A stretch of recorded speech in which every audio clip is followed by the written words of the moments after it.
नमस्कार, आप सभी का बहुत बहुत स्वागत है। देख रहे हैं आप सवाल दिल्ली का है। अब ऐसे में सबसे बड़ा सवाल आज जो दिल्ली के जहन में वो ये, क्या एनसीआर की सीमा छोटी होगी? जी हाँ, सबसे बड़ा सवाल यही है। लेकिन अब इस सवाल पर लग चुका है विराम, क्योंकि एनसीआर प्लानिंग बोर्ड की जो मीटिंग आज हुई है उसमें यह बात फिगर आउट हो चुकी है कि अब एनसीआर की जो सीमाएं हैं वो बदलने वाली नहीं।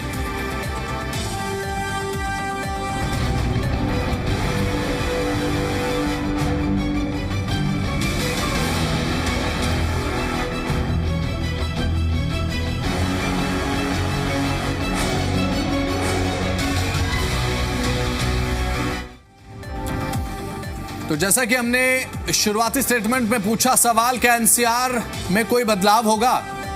केंद्रीय मंत्री मनोहर लाल की अध्यक्षता में नेशनल कैपिटल रीजन यानी कि एनसीआर जिसे आप कहते हैं, एनसीआर प्लानिंग बोर्ड की 42वीं बैठक हुई है। इसमें दिल्ली की मुख्यमंत्री रेखा गुप्ता, हरियाणा के मुख्यमंत्री नायब सिंह सैनी शामिल हुए।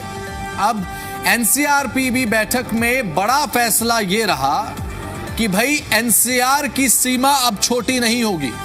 इससे पहले लगातार कयास लगाए जा रहे थे कि हो सकता है कि एनसीआर से कुछ इलाकों को बाहर कर दिया जाए।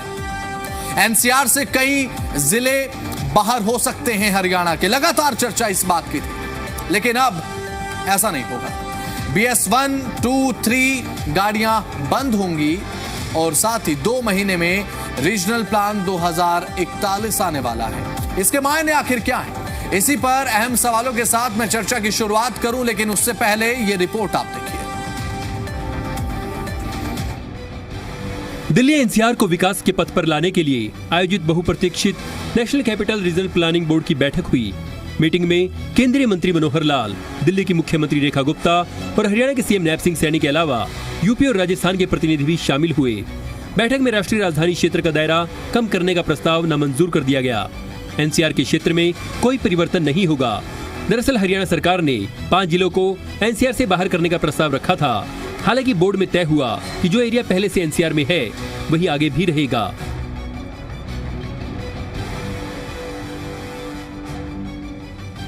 दिल्ली एनसीआर को विकास के पथ पर लाने के लिए एनसीआरपीबी की बैठक हुई।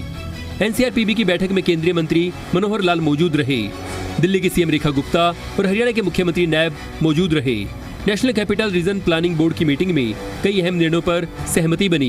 एनसीआर क्षेत्र में सड़कों पर दौड़ रही BS 1, 2, 3 को सड़कों से हटाने पर सभी एकमत हुए। प्रदेश में BS 6 वाहनों को बढ़ावा देने की नीतियों को लागू करने पर सबने सहमति जताई। 2 माह के बाद रीजनल प्लान 2041 को घोषित कर दिया जाएगा। एनसीआर के क्षेत्र में कोई कमी नहीं होगी। सभी राज्यों से प्रस्ताव मांगे गए हैं। एनसीआर के पर्यावरण को सुधारने के लिए 3 श्रेणियों में बंदिशों को लागू किया जाएगा। प्रदूषण के मद्देनजर BS 6 वाहनों को बढ़ावा दिया जाएगा। इसके अंतर्गत BS 1, 2, 3 को सड़कों से हटाया जाएगा। BS 4 वाहनों को अन्य जिलों में बेचा जा सकेगा। हरियाणा के सीएम नायब सिंह सैनी ने कहा कि एनसीआर प्लानिंग बोर्ड ने एक सब कमेटी बनाई है जो अगस्त 2026 तक अपनी रिपोर्ट देगी। 4 नंबर सिटी के लिए राज्यों से प्रस्ताव मांगा गया है। एनसीआर बोर्ड की अगली बैठक दिसंबर महीने में होगी। एनसीआर रीजन के जो रीजन प्लान है 2041 पर, उस पर भी चर्चा की गई है और उसको फाइनल करने के लिए एक सब कमेटी बनाई गई है, जिसमें केंद्र और राज्यों के अधिकारी और सभी राज्यों के सुझावों पर विचार विमर्श कर यह सब कमेटी 15 अगस्त तक अपनी रिपोर्ट को प्रस्तुत करेगी। बैठक में बड़ा मुद्दा एनसीआर का एरिया कम करने का था। हरियाणा ने एनसीआर से अपने 5 जिलों को बाहर करने का प्रस्ताव रखा था। हालांकि इसे नामंजूर कर दिया गया। अगर प्रस्ताव मंजूर होता तो दिल्ली एनसीआर का एरिया 100 किलोमीटर से कम हो जाता। अब देखना यह होगा कि कमेटी की अगली बैठक में क्या फैसला लिया जाता है। ब्यूरो रिपोर्ट, जी मीडिया। तो अहम सवाल अब क्या उठते हैं, क्योंकि 15 अगस्त तक रिपोर्ट सौंपनी है समिति को। सवाल नंबर 1 आपके स्क्रीन पर, 15 अगस्त तक कमेटी जो रिपोर्ट सौंपेगी उसमें आखिर क्या रिपोर्ट देगी कमेटी? सबसे बड़ा सवाल ये है। सवाल नंबर 2, क्या एनसीआर में कोई बदलाव आने वाले समय में होगा? और सवाल नंबर 3, क्या सिमट सकता है दिल्ली एनसीआर? जो लगातार चर्चाएं अभी तक हो रही हैं, जो लगातार एक कयास लगाया जा रहा है कि एनसीआर की सीमा छोटी हो सकती है, कई इलाकों को एनसीआर से बाहर किया जा सकता है, क्या ऐसा होगा? ये बड़ा सवाल है। क्या एनसीआर सिमट कर रह जाएगा? और अगर हाँ, तो इसके मायने क्या हैं? लेकिन अभी एक चीज साफ हो चुकी है कि आज जो बैठक हुई है उसमें सीधे तौर पर यह कहा गया है कि अभी फिलहाल एनसीआर की सीमाओं को एज इट इज रखा जाएगा जैसी वो हैं। यानी कि अभी जो एनसीआर का मूल स्वरूप है वो उसके साथ कोई छेड़खानी होगी नहीं। तो ये अहम सवाल है आपकी स्क्रीन पर। सवाल 3 है, क्या एनसीआर में कोई बदलाव होगा आने वाले समय में? और सवाल नंबर 3 यही है कि क्या दिल्ली एनसीआर सिमट सकता है? क्योंकि पिछले कुछ समय से लगातार इशारा इसी चीज का मिल रहा है कि हो सकता है कि एनसीआर की जो सीमाएं हैं वो कम हो जाए, कई इलाकों को एनसीआर से बाहर कर दिया जाए। अगर ऐसा होता है तो क्या होगा? उसके पॉजिटिव्स और उसके नेगेटिव एस्पेक्ट्स आखिर क्या होंगे अगर एनसीआर की सीमाएं कम होती हैं तो? और वो जिले, वो इलाके जिन्हें एनसीआर से बाहर अगर रखा गया आने वाले समय में, तो उनके लिए क्या प्लान है? अब ये कई ऐसे सवाल हैं जो एक के बाद एक निकलते हैं जब इस चर्चा में हम बात करते हैं कि एनसीआर की सीमाओं में बदलाव होगा या नहीं। हमारे साथ हमारे तमाम खास मेहमान जुड़ने जा रहे हैं, तमाम राजनीतिक दलों के, भारतीय जनता पार्टी, कांग्रेस और आम आदमी पार्टी। उनसे सबसे पहले आपका परिचय करा दे। सैयद यासिर जिलानी हमारे साथ प्रवक्ता भारतीय जनता पार्टी के जुड़ चुके हैं। मनीष झा प्रवक्ता आम आदमी पार्टी हमारे साथ पैनल में नजर आ रहे हैं। दीपक शर्मा प्रवक्ता कांग्रेस हमारे साथ जुड़ चुके हैं और राय तपन भारती वरिष्ठ पत्रकार हमारे साथ जुड़ चुके हैं। आप सभी का बहुत बहुत स्वागत है जी दिल्ली एनसीआर हरियाणा पर।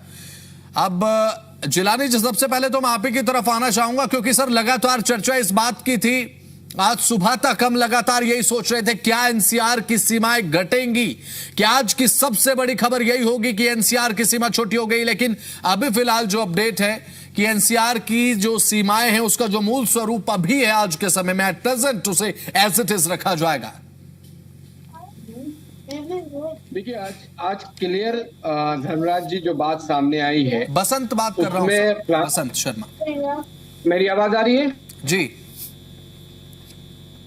देखिए, प्लानिंग बोर्ड की जो महत्वपूर्ण बैठक थी, इसमें जो फैसले आपने अपने पैकेज में बताया है कि एनसीआर का आकार जो है वो 100 किलोमीटर तक का सीमित करने के ऊपर हरियाणा के 5 जिलों को इससे बाहर करने के प्रस्ताव का जो एक सामने आया था मामला, जो सिंपल की बात थी, उसको खारिज किया गया। जो स्थिति पहले थी वो अभी भी स्थिति है।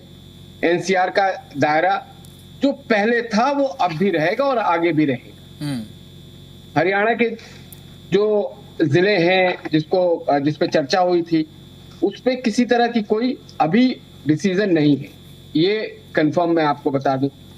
और सबसे बड़ी बात है कि जो प्रमुख चीजें सामने आई हैं उसमें हमारी मुख्यमंत्री रेखा गुप्ता जी ने भी कनेक्टिविटी पे बात रखी है, मेट्रो पे हम लोगों ने चर्चा करी है, किस तरीके से हम और ज्यादा से ज्यादा उसकी हिस्सेदारी अंतिम छोर तक, व्यक्ति तक पहुंचाने की कोशिश जो लगातार रही है। इसमें एक सबसे सुखद और अच्छी बात ये रही है कि जो किसी तरह का कोई कन्फ्लिक्ट नहीं है।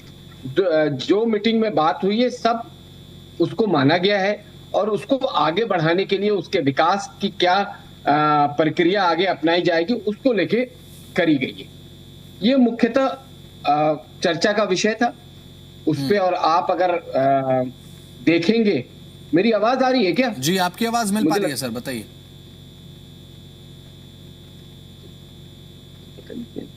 मुझे क्यों नहीं आ रही? आप सुन पा रहे हैं जिलानी जी?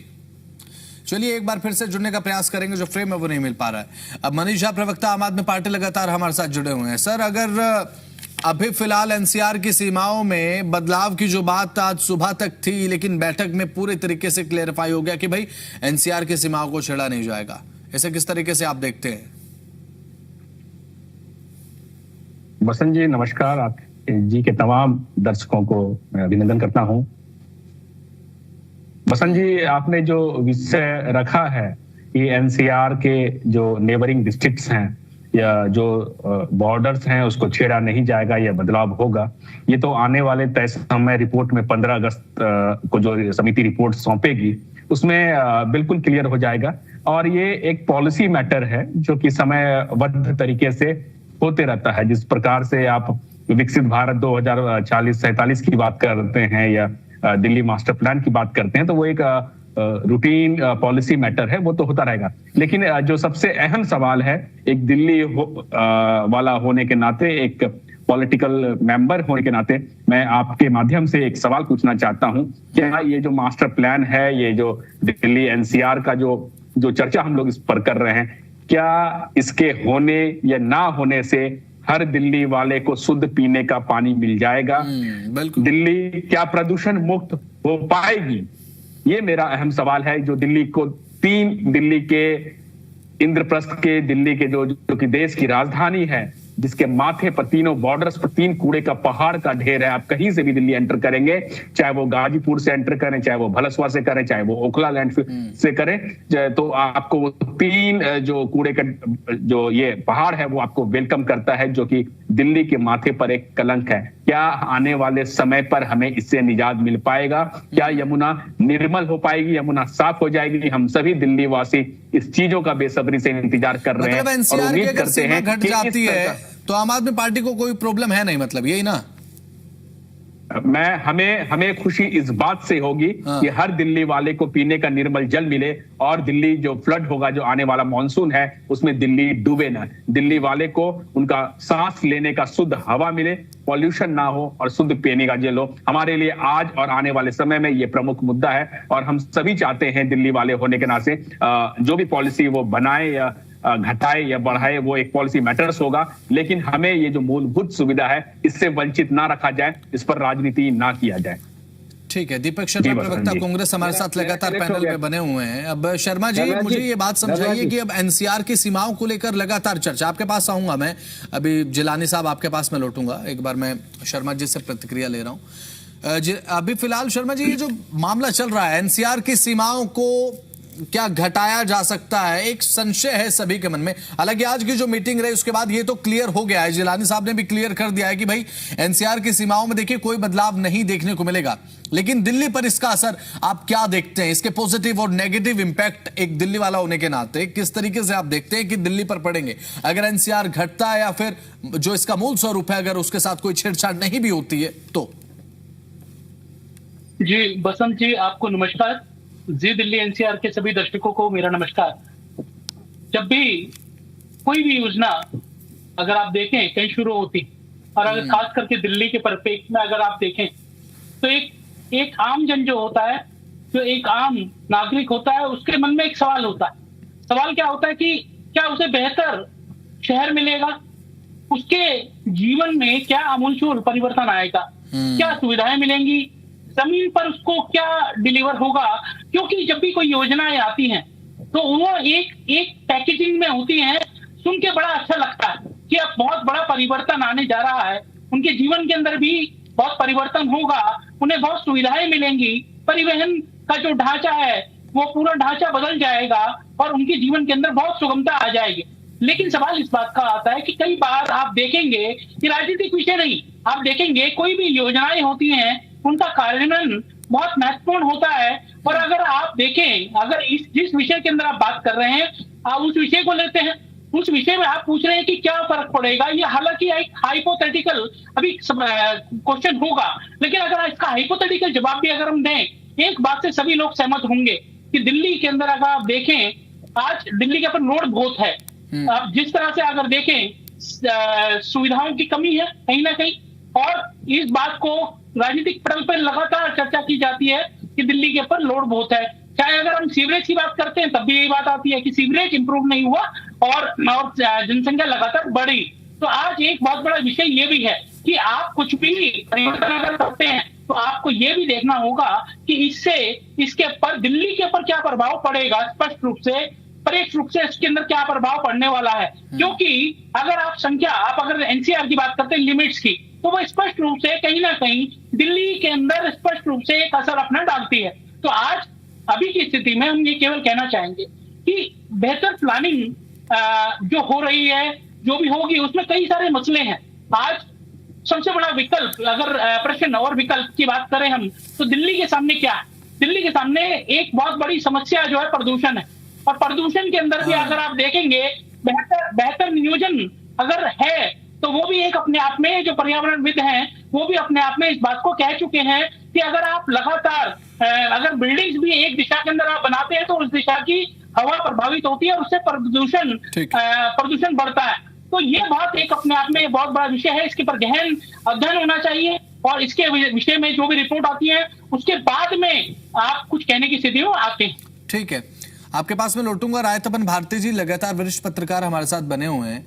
अब रायतपन भारती जी, सवाल तो ये अहम हो जाता है कि भाई अब अगर एनसीआर की सीमा को सीमित कर दिया जाए 100 किलोमीटर के रेडियस में, राजघाट के 100 किलोमीटर के रेडियस में जो क्षेत्रफल होगा वो एनसीआर कहलाएगा, तो इससे क्या दिल्ली को फायदा होगा? क्या सरकार के लिए आसान हो जाएगा योजनाओं के क्रियान्वयन को लेकर? इसीलिए लगातार, क्योंकि अभी फिलहाल जो केंद्रीय मंत्री मनोहर लाल हैं वो इससे पहले 2021 में सुझाव दे चुके हैं केंद्र सरकार को कि भाई 100 किलोमीटर के दायरे में रखा जाए, क्योंकि 100 किलोमीटर के बाहर के जो इलाके हैं वहां एनसीआर के नियम तो प्रभावी हो जाते हैं, उन इलाकों को एनसीआर के प्रतिबंधों को भी झेलना पड़ता है, लेकिन वहां विशेष इलाकों में कुछ विशेष विकास देखने को नहीं मिलता है।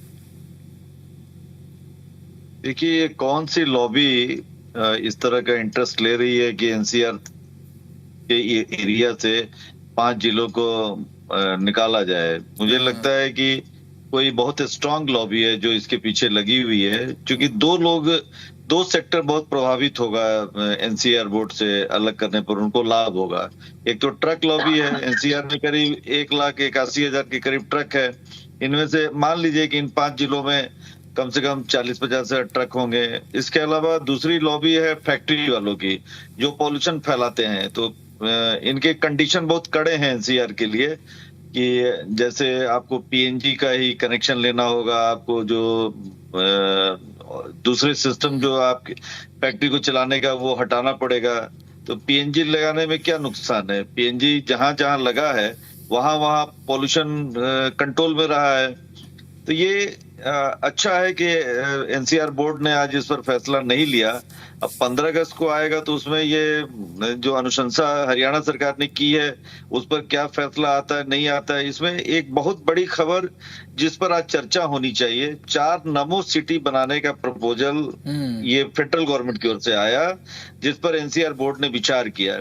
अब ये शायद मुझे लगता है कि एनसीआर के जो यूपी, हरियाणा, राजस्थान, इनको 1 या 2 जिले दिए जाएंगे जहां पर ऐसे शहर का विकास हो जो ग्रीन सिटी के रूप में हो।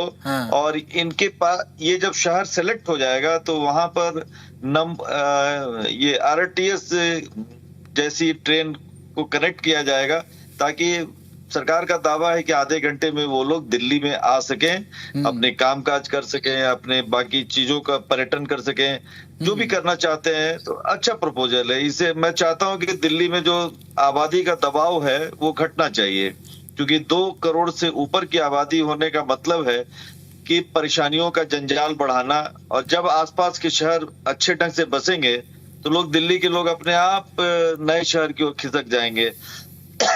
चूंकि कई शहर जो बसाए गए, जैसे फरीदाबाद, ग्रेटर नोएडा, कुछ गलतियां हुई हैं। गुड़गांव में तो ऐसी गलती हुई है कि जल जमाव का वहां खेल, हर साल हम देखते हैं कि बारिश में 4-4 फुट पानी सड़क पर जमा हो जाता है। ऐसी गलतियां इन नमो सिटी में नहीं हो, इसका प्रयास किया जाएगा। ये इलाके कहाँ होंगे? मानेसर के पास प्रयास तो ये भी रहेगा कि फिर अगर ये 4 नमो सिटीज जो हैं वो जल्द ही अगर चिन्हित कर ली जाए तो वो दिल्ली की सीमा से ही लगती हों, बिल्कुल सटी हुई। एकदम पॉसिबल नहीं है। हमारी सीमा के चारों तरफ जो है बसावट बढ़ गई है। अब आपको सीमा से आगे शायद 20 किलोमीटर 30 किलोमीटर आगे निकलेगा। जब वो नमो आरटीएस का प्रपोजल आ रहा है तो कनेक्टिविटी तो अच्छी हो जाएगी, क्योंकि ट्रांसपोर्ट की कनेक्टिविटी जब अच्छी हो जाती है तो लोग 100 किलोमीटर दूर जाके बस जाते हैं। ऐसा चीन में हुआ है, ऐसा कई देशों में इस तरह का प्रयोग किया गया है कि लोग 100 किलोमीटर दूर से आते हैं हैं। बंबई में तो लोगों को मैंने गुजरात और कहाँ किन इलाकों से देखा, चूंकि तेज रफ्तार वहां लोकल ट्रेन चलती है, लोग सुबह निकलते हैं 8 बजे, 1 घंटे सवा घंटे में बंबई आते हैं, काम धाम करके लौट जाते हैं। तो दिल्ली को जरूरत है। अच्छा, एनसीआर बोर्ड एरिया में रहने का सबसे बड़ा फायदा क्या होता है कि पॉल्यूशन पर कंट्रोल, और हाईवे जो है, तेज रफ्तार जो एक्सप्रेसवे है, वो प्रायोरिटी पर सेंट्रल गवर्नमेंट उसके लिए पैसा एलोकेट करती है, या आप एनसीआर से माइनस कर देते हैं तो वो फिर इस तरह के आपको ग्रीन एक्सप्रेसवे आपको अच्छी क्वालिटी का नहीं मिलेगा। तो इससे क्या होगा, जनता को नुकसान होगा। सबसे बड़ी बात है कि एनसीआर की जो ब्रांडिंग है ना, वो ब्रांडिंग का लाभ हर व्यक्ति को, मान लीजिए मेरी कोई जमीन पानीपत में है या किसी और इलाके में भिवानी में है, अब वो एनसीआर के निकल जाने के बाद उसकी ब्रांडिंग खत्म हो जाएगी, तो जनता कितनी निराश होगी कि उसकी जमीन का वैल्यू गिर गया। तो इस तरह के नुकसान के खतरे हैं। इसका मान लीजिए कि कुछ लोग खुश होंगे, तो मुझे ज्यादा लग रहा है कि नाराज होने वालों की संख्या ज्यादा होगी।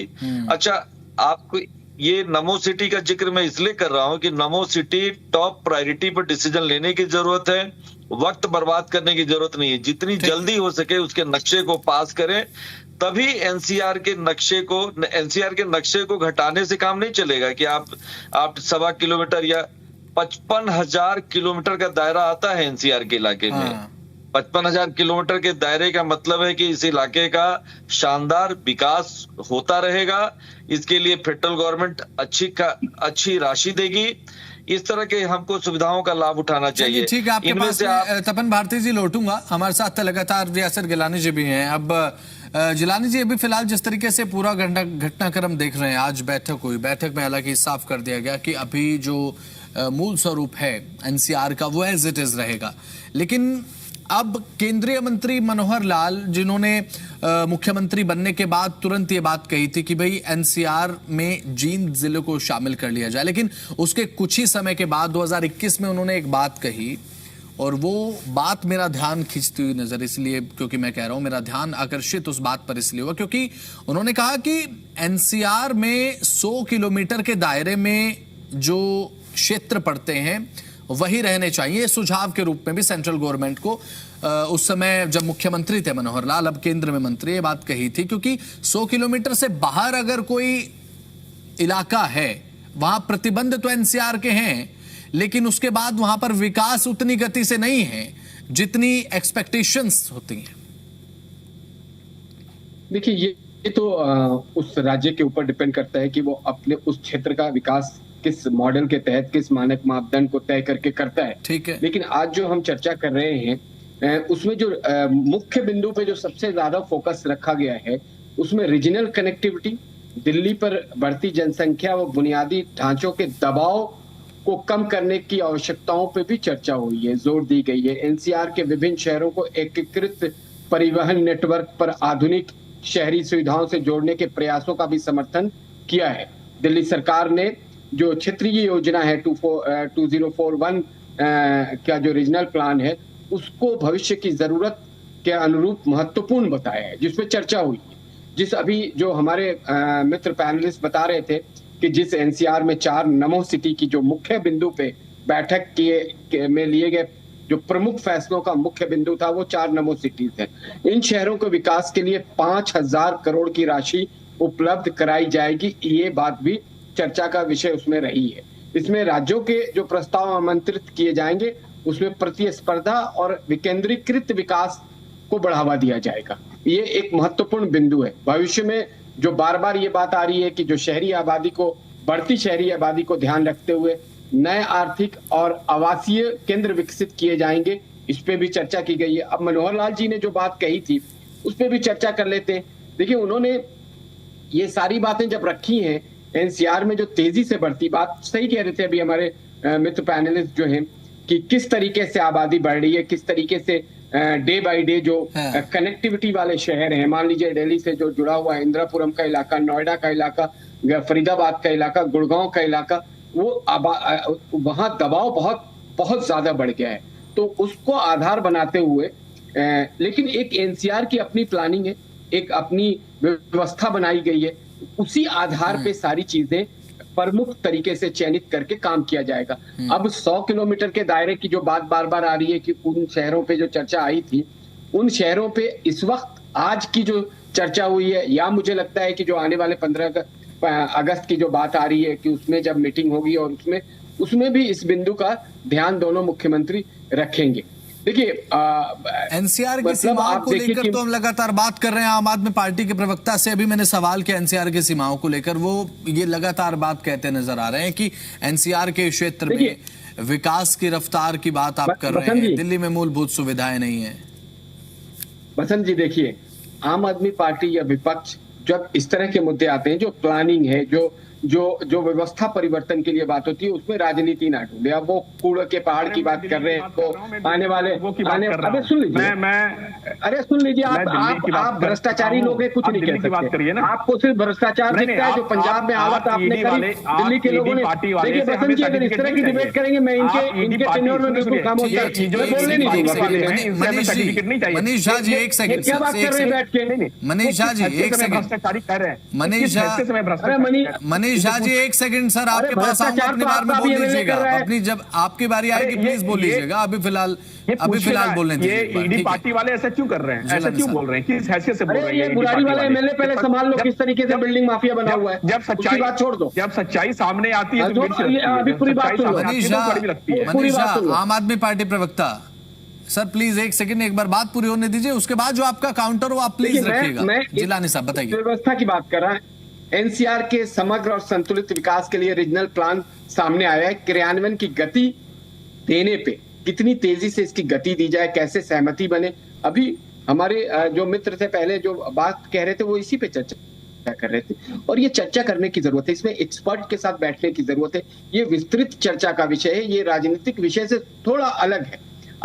मैं खुद राजनीतिक प्रवक्ता होकर ये बात कह रहा हूं, क्योंकि यहाँ पे प्लानिंग करनी है कि किस तरीके से, मान लीजिए कि इस शहर के विकास के लिए जो एक तय किया गया है, नमो सिटीज के लिए 5000 करोड़ का एक राशि पे चर्चा हुई है, अगर वो सामने आती है तो उसको उसमें किस तरीके से उसको लगाया जाए, उस पे एक बहुत बड़े वहां के जो सिविल उसके लोग हैं, सिविल सोसाइटी के, उनकी जरूरत पड़ेगी। वहां की जो एडमिनिस्ट्रेशन के लोग हैं, जो वहां के प्लानिंग कमेटी के लोग होंगे, वो चर्चा करेंगे कि किस तरीके से एक शहर में, जब एक नए शहर का हम बनाते हैं, नोएडा जब बना था तो एक तरीके से नोएडा की बनावट में ये सारी चीजों का ध्यान रखा गया था। और इतने पैसे कैसे खर्च होंगे, क्या होगी उसकी परिवहन व्यवस्था, कैसे होगी उसमें, वहां के रहने वाले लोगों को हर नल में जल कैसे पहुंचेगा, वहां बिजली की व्यवस्था कैसे दी जाएगी, और उसके बाद एक पूरी व्यवस्था बदलाव के लिए कैसे बनाई जाएगी, इस पे चर्चा हो रही है,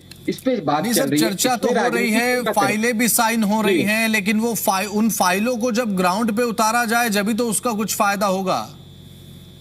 नहीं, तो देखिए, जब दो अहम बिंदु पे बार बार चर्चा हुई है। एक तो बढ़ती जनसंख्या और बुनियादी ढांचे के दबाव को कम करने के लिए एनसीआर के अन्य क्षेत्र में रोजगार, आवास और आधुनिक सुविधाओं का विकास कैसे किया जाएगा, इसी के लिए तो ये मीटिंग हुई है, इसी के लिए तो ये नमो 4 सिटीज की चर्चा आ रही है, इसी पे तो बैठा गया है। क्यों हम दबाव एक ही तरीके से, आप मान लीजिए कि नोएडा में बहुत जबरदस्त इंडस्ट्री है, बहुत ज्यादा काम करने के वाले लोग हैं, तो दबाव बहुत ज्यादा हो गया। अब उसका दायरा बढ़ेगा कि नहीं बढ़ेगा, ये तो आने वाला समय बताएगा। एनसीआर की सीमा तो बच गई है, अभी फिलहाल एज इट इज रहेगी। नहीं, मैंने अपने पहले वक्तव्य में ये बात आपसे कहा है कि जो आज की मीटिंग की स्थिति है वो एज इट इज रहेगी, जो पहले थी उसमें एक इंच भी इधर उधर नहीं किया जा रहा है। मैं भी तो वही बात कर रहा हूँ साहब, अभी फिलहाल जो सीमाएं हैं वो एज इट इज रहेगी, लेकिन अब योजनाओं के क्रियान्वयन को लेकर जिस तरीके से ऑन द टेबल तो हम लगातार खबर बताते हैं दर्शकों को, ये हो गया, वो हो गया, ये प्लानिंग, वो प्लानिंग, लेकिन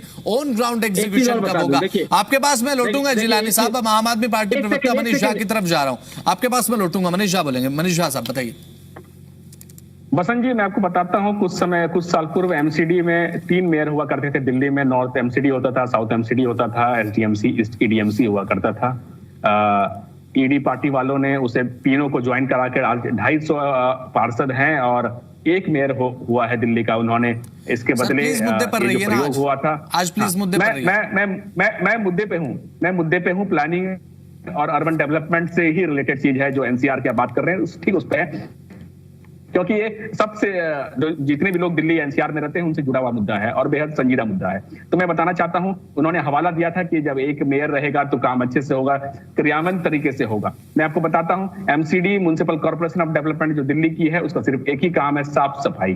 तो ये सारा काम करते हैं, सारा भ्रष्टाचार में लिप्त है, सिर्फ साफ सफाई छोड़ के। रही बात जो एनसीआर के डेवलपमेंट का मास्टर प्लान की बात कर रहे हैं, जो मनोहर लाल खट्टर जी हैं, जो उसके विभागीय मंत्री हैं, उनके बातों में ही विरोधाभास है। जिस टाइम वो मुख्यमंत्री हुआ करते थे हरियाणा के, उनका दलील कुछ और था और आज उनके बातों में कुछ बदलाव है। मैं आपको बताता हूं, दिल्ली के आसपास के जो स्टेट हैं, चाहे वो राजस्थान है, चाहे हरियाणा है, उत्तर प्रदेश है और दिल्ली के सब लोग जो मुख्यमंत्री बैठे हैं और इस पर जो विचार विमर्श कर रहे हैं, तो मैं बताना चाहता हूं, इसके पहले भी इनको बैठना चाहिए था। यमुना डेवलपमेंट, यमुना सफाई के मास्टर प्लान पर भी बात होना चाहिए था अलग से। दिल्ली में जो प्रदूषण है, जो सबसे बड़ी समस्या होती है, जो 2-3 महीने बाद या आपको नवंबर दिसंबर में देखने को मिल जाएगा, एक बहुत बड़ा मुद्दा है जो कि जिस पर चर्चा नहीं हो रही, जिसको दबाया जा रहा है, उस पर भी चर्चा होनी चाहिए था। ये सब मुद्दा जो है हम लोगों आम जनमानस से सटा हुआ है। 5 जिला बढ़ेगा या 5 जिला, अगर जिला बढ़ जाएगा या जिला घट भी जाएगा, तो मैं आपको बताता हूं, जिस नमो सिटी की बात कर रहे हैं, ये सपना दिखा रहे हैं, उस समय पूर्व आपको पता होगा कि 100 स्मार्ट सिटी की बात हुई थी। आज ये 100 स्मार्ट सिटी जो है बस कागजों में रह गया है और कागजों में ही इनका डेवलपमेंट हुआ है। वही हाल होने वाला है ये नमो सिटी का। हमें जो बात हम अपनी रखनी है, हम बस ये अपना बात रखना चाहते हैं, ये एनसीआर और दिल्ली को जो मूलभूत सुविधाएं हैं, दिल्ली वालों को कम से कम वो मिले। और जो लोग इससे बाहर करने की बात कर रहे हैं कि सिर्फ 100 किलोमीटर तक सीमित है, मैं राय तपन भारती जी के बात से सहमत हूं कि कोई बड़ा पॉलिटिकल लॉबी हो या इंडस्ट्रियल लॉबी हो, ठीक है, आपके पास में लौटूंगा। कांग्रेस प्रवक्ता की तरफ जाऊं उससे पहले एक ब्रेकिंग न्यूज सामने आ रही है। दिल्ली के ओ जोन में बुलडोजर कार्रवाई को लेकर आम आदमी पार्टी ने बीजेपी सरकार पर निशाना साध दिया है। दिल्ली प्रदेश अध्यक्ष सौरभ भारद्वाज और साथ ही साथ विधायक संजीव झा ने आरोप यह लगाया कि केंद्र, एलजी, पुलिस, एमसीडी और डीडीए समेत सभी एजेंसियां बीजेपी के निर्णय में हैं, नियंत्रण में हैं और साथ ही इसके बावजूद लोगों को राहत नहीं मिल रही। आम आदमी पार्टी ने ओजोन प्रभावित लोगों के समर्थन में सिग्नेचर कैंपेन अब शुरू करने का ऐलान कर दिया है। अब संसद में कानून लाकर कार्रवाई पर रोक लगाने की मांग यहां पर आम आदमी पार्टी की तरफ से, और इसे लेकर कवायद और लगातार ऑन ग्राउंड एक्टिविटीज आम आदमी पार्टी की तरफ से बढ़ चुकी हैं। आम आदमी पार्टी का सिग्नेचर कैंपेन, कानून लाने की मांग यहां पर की जा रही है। ओजोन पर सौरभ भारद्वाज का तंज देखने को मिला। झुग्गी झोपड़ियों और पुराने घरों पर कार्रवाई की जा रही है, बुलडोजर कार्रवाई चल रही है। सरकार कार्रवाई रोक सकती है, रोक नहीं रही है। तो सौरभ भारद्वाज इन्हीं शब्दों के साथ क्या कुछ उन्होंने कहा है, उन्हीं की जुबानी सुनवाते हैं, सुनिए। अलग अलग नेतागण ओ जोन की कॉलोनियों के अंदर घर घर, मोहल्ले मोहल्ले, गली गली जाके एक हस्ताक्षर कैंपेन कराएंगे, जिसका मकसद है संसद के अंदर कानून बने। जो बात मान्य है वो है कानून, और कानून बनेगा संसद में, और संसद के अंदर भारतीय जनता पार्टी की मेजॉरिटी है।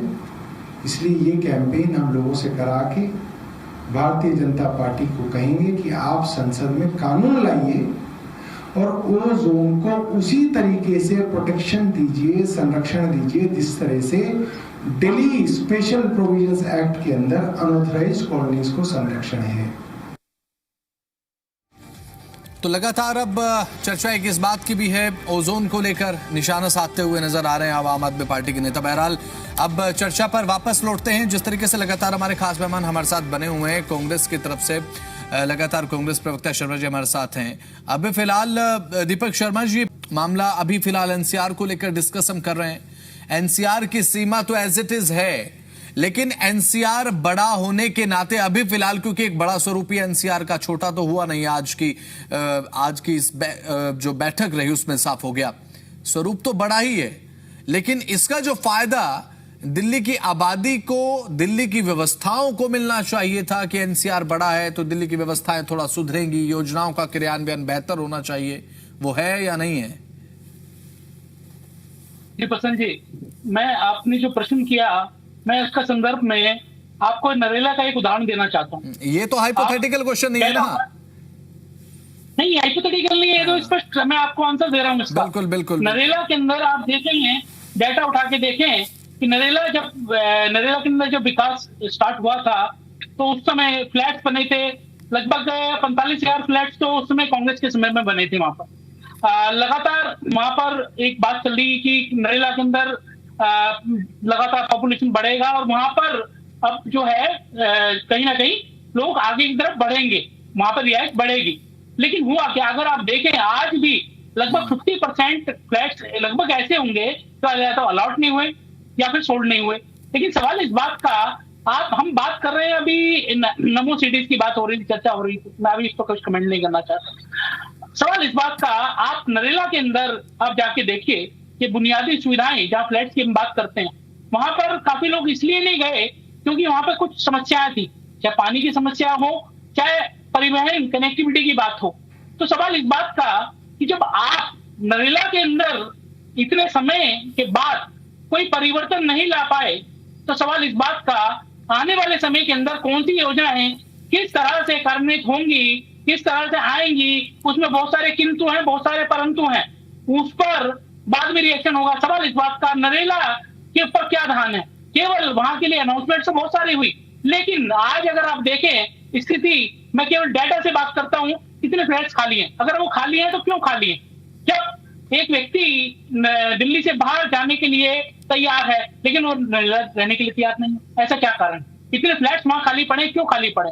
केवल इसलिए क्योंकि बुनियादी सुविधाओं की, इंफ्रास्ट्रक्चर की, सार्वजनिक कनेक्टिविटी, प्राइवेट कनेक्टिविटी जो है वो बेहतर नहीं है। ये सब चीजें इसी कारण से वहां पर नहीं हो पाई हैं। यही उदाहरण मैं देना चाहूंगा कि सवाल इस बात का कि जो है क्या हम उसको डेवलप कर पाए हैं, सवाल इस बात का।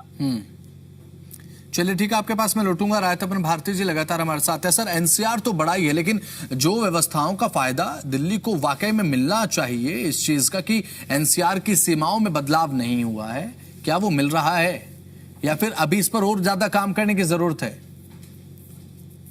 देखिए बसंत जी, ये बड़ी सौभाग्य की बात है कि 35 जिले एनसीआर के एरिया में आते हैं। आज वो 5 जिले यदि कट जाते तो बड़ा, आज का दिन बड़ा बुरा दिन होता। चलिए, अच्छी बात है कि नेताओं को और अफसरों को समझ में आया कि इस पर डिसीजन अभी नहीं लिया जाए।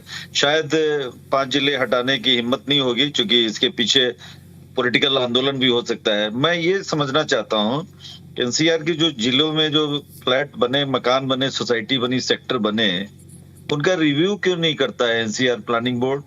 रिव्यू करना चाहिए ना कि ग्रेटर नोएडा में आपने एयरपोर्ट बना दिया और एयरपोर्ट तक आरटीएस जाने की अभी कनेक्टिविटी में पता नहीं, शायद 4 साल 5 साल लग जाएगा।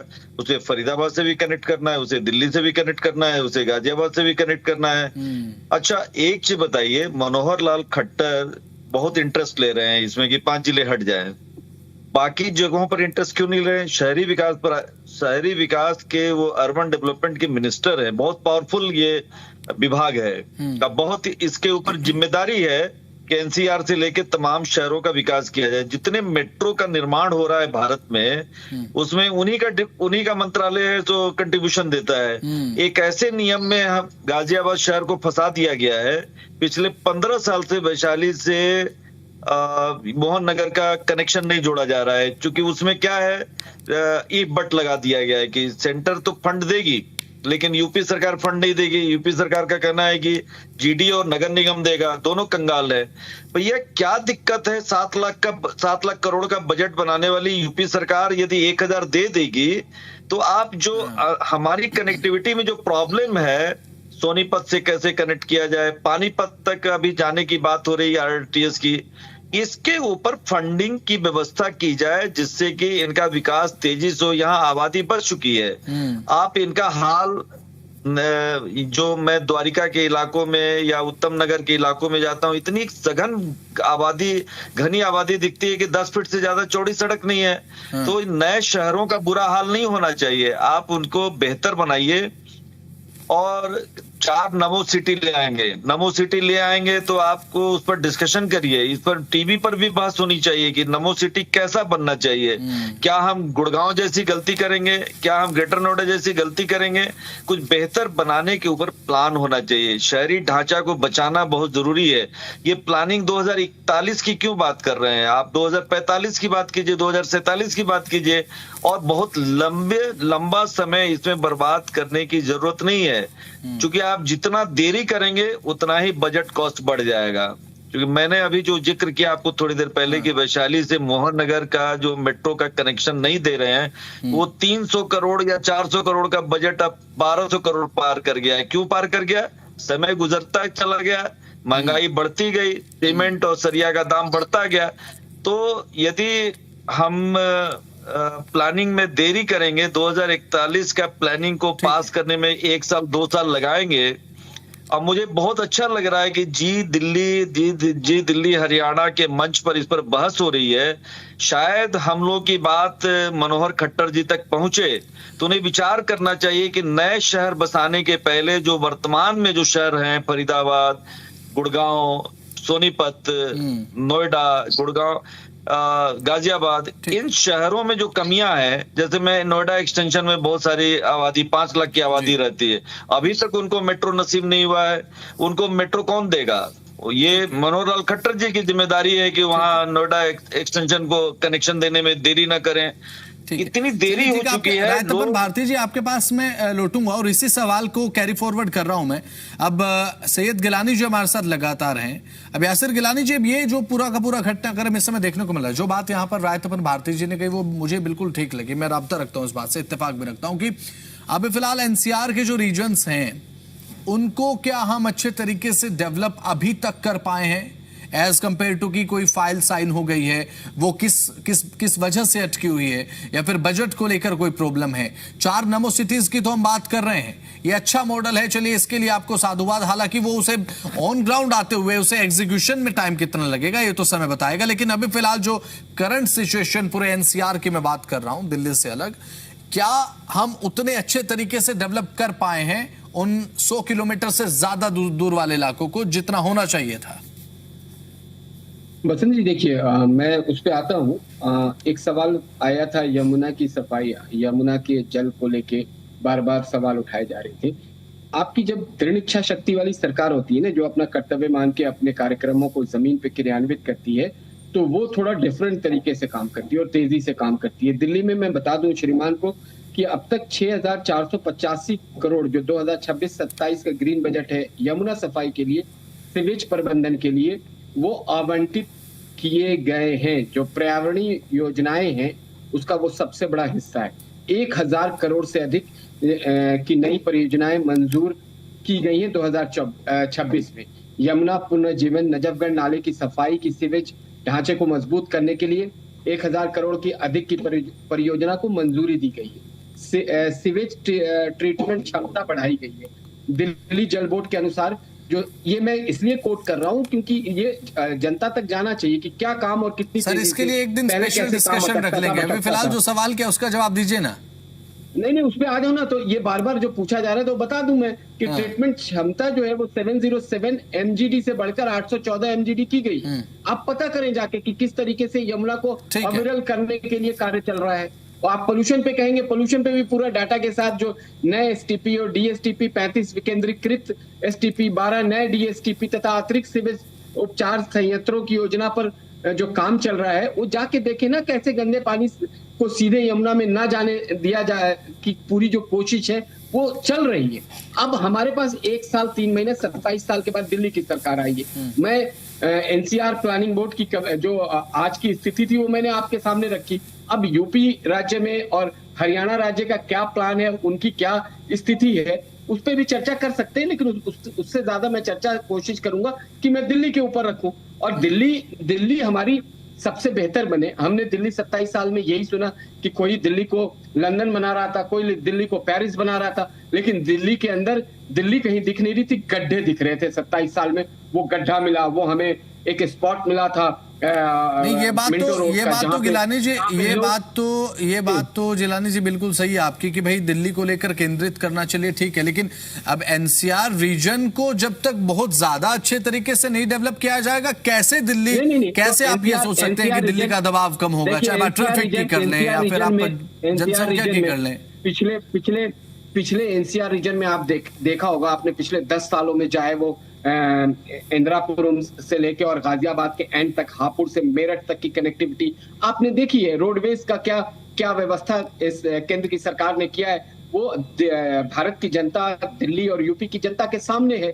हरियाणा में पिछले 10 सालों से किस तरह का बदलाव देखने को मिला है, हम सोच भी नहीं सकते थे। जो ये बॉम्बे हाईवे अभी हमने बनाया है, सीधे सराय काले खां और कालिंदी कुंज होते हुए आप गुड़गांव होते हुए निकलेंगे इसको, तो आप सोचिए ना काम जो हमने जनमानस के साथ, क्योंकि ये सरकारें जन सरोकार वाली सरकारें, ये सरकारें जो कहती हैं वो जमीन पे अभी एक एग्जांपल दिया रायतपन भारती जी ने, अभी एक एग्जांपल दिया गाजियाबाद का कि भाई मोहन नगर तक कनेक्टिविटी, मेट्रो कनेक्टिविटी को लेकर एक इश्यू है, उसमें बजट का बहुत ज्यादा इश्यू, यूपी गवर्नमेंट की तरफ से समन्वय क्यों नहीं है यहाँ पर फिर सरकारों के बीच में? लेकिन ये व्यवस्था जब बनेगी, जब आएगा सामने, तो ये तो उन्होंने बात सही कही कि बजट बढ़ गया, क्योंकि बजट तो डे बाय डे चीजें बढ़ रही हैं। जो 2020 का व्यवस्था तो फिर ये समन्वय की कमी मानकर चले कैसे हम? बदलाव के दौर पे है जी, ये समन्वय की कमी है क्या सरकारों, क्योंकि वहां भी आप ही की सरकार है, यहाँ भी आपकी सरकार है। समन्वय की कमी नहीं है,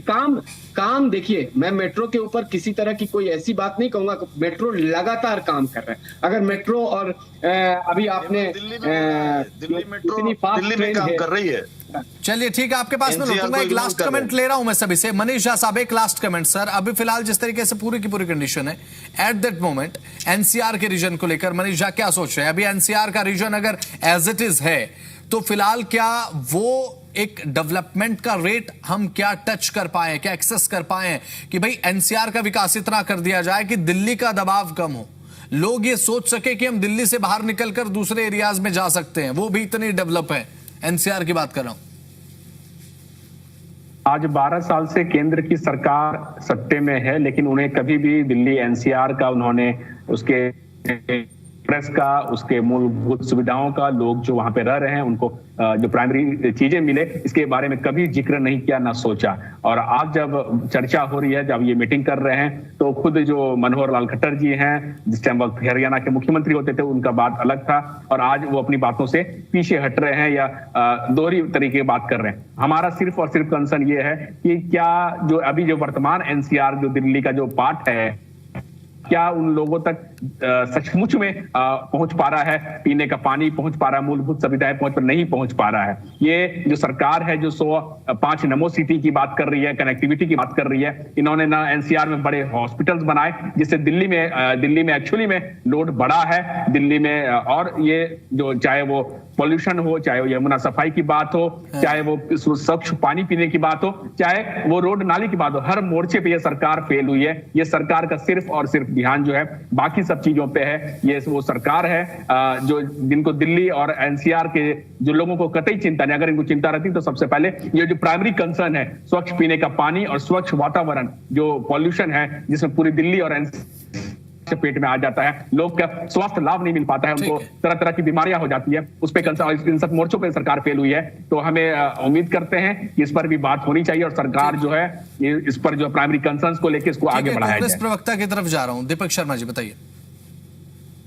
जी, स्पष्ट रूप से अगर आप पूरी डिबेट के अंदर भी देखेंगे तो एक बात हम स्पष्ट रूप से कहना चाहते हैं कि आप कह रहे हैं कि हम नमो सिटी बनाएंगे, हम भविष्य की योजनाएं दिखा रहे हैं, अच्छी बात है, डेवलपमेंट होना चाहिए, लेकिन सवाल ये जो एग्जिस्टिंग, जो आपके पास ऑलरेडी आपके पास पेंडिंग परियोजनाएं हैं, योजनाएं हैं, उसके ऊपर क्या काम हो रहा है? अगर एनसीआर के अंदर बेहतर अभी इंफ्रास्ट्रक्चर डेवलप नहीं हो पाया है, कनेक्टिविटी की प्रॉब्लम है, तो क्या वो प्राथमिकता पहले उस तरफ होनी चाहिए या नई तरफ होनी चाहिए? ये अपने आप में एक बहुत बड़ा सवाल है। चलिए ठीक है, रायतपन भारती जी सर, आखिरी कमेंट आपसे चाहूंगा। पसंद जी, मेरठ एक्सप्रेसवे बन गया, बहुत अच्छा काम हुआ, तालियां बजी, और ये मोदी सरकार की मैं तारीफ करूंगा। इस एक्सप्रेसवे के किनारे रियल एस्टेट कंपनियों ने लाखों फ्लैट बना दिए, मैं इनको देखकर मेरी आंखों में आंसू आते हैं कि ये सिद्धार्थ विहार के पास इनके वाहन आधे आधे घंटे अटक जाते हैं विजयनगर तक, और लाल कुआं तक पहुंचते पहुंचते इनकी रात हो जाती है। क्यों? कि आपने इसका विकल्प में ध्यान ही नहीं दिया कि हाईवे के अलावा उस रूट पर मेट्रो की भी जरूरत थी। ये किस डिपार्टमेंट का काम था? ये शहरी विकास डिपार्टमेंट का काम था कि इसका अध्ययन करके जैसे आप एक्सप्रेसवे बना रहे हैं उसके किनारे किनारे आप मेट्रो का भी प्लान, आरटीएस का भी प्लान कीजिए। आपने दिल्ली नोएडा में मेट्रो एयरपोर्ट शुरू कर दिया और वहां 2,000 रुपए टैक्सी वाले ले रहे हैं क्योंकि आपने मेट्रो का कनेक्शन या आरटीएस का नहीं दिया। तो हमें समग्र रूप से देखने की जरूरत है, फंडिंग बढ़ाने की जरूरत है, और जहां आबादी बस गई है उसको आप फैसिलिटी दीजिए, तभी दिल्ली की आबादी घटेगी। दिल्ली का लोड घटाने की जरूरत है। बीजिंग की आबादी भी 2 करोड़ 10 लाख है। आप कृपया 2 करोड़ से आगे मत बढ़ने दीजिए। यदि आप चाहते हैं कि दिल्ली की जिंदगी अच्छी रहे, लोगों का हेल्थ अच्छा रहे, तो 2 करोड़ के नीचे या रोकने का मतलब है कि आप आसपास के शहरों को अच्छे ढंग से डेवलप करें। आखिरी जवाब एक बार भारतीय जनता पार्टी के प्रवक्ता से ले रहा हूं, उसके बाद मुझे वाइंड अप करना होगा। जिलानी जी, देखिए, मैं बिल्कुल आपसे आपके इस डिबेट के माध्यम से जो बात कह रहा हूँ वो हमारी सरकार आज जो प्लानिंग कमीशन के अंदर जो मीटिंग हुई है वो और जो काम कर रही है वो अपना कर्तव्य मान के काम कर रही है, अपना कर्तव्य मान के काम कर रही है। वो बीमारी की बात कर रहे थे आम आदमी पार्टी, एक आदमी को बीमारी हुई थी खांसी, वो खांसते खांसते पंजाब निकल गए और आज गोवा में प्रेस कॉन्फ्रेंस कर रहे थे। चलिए ठीक है, अब देखने की बात रहेगी कि एनसीआर के रीजन्स के साथ साथ सीमाएं तो अभी फिलहाल उतनी की उतनी रहेंगी, लेकिन आने वाले समय में विकास के आयाम क्या होंगे वो देखने के बाद। आप सभी का बहुत बहुत शुक्रिया, आप जुड़े और समय आपने दिया। अब एनसीआर की सीमाएं तो उतनी ही हैं जितनी पहले थी, इसमें अभी तो फिलहाल कोई बदलाव होने नहीं जा रहा, लेकिन इसके साथ आने वाले समय में डेवलपमेंट के मायने क्या एनसीआर के अभी के रीजन्स को लेकर बदलते हैं या फिर नहीं, ये विषय गर्म है।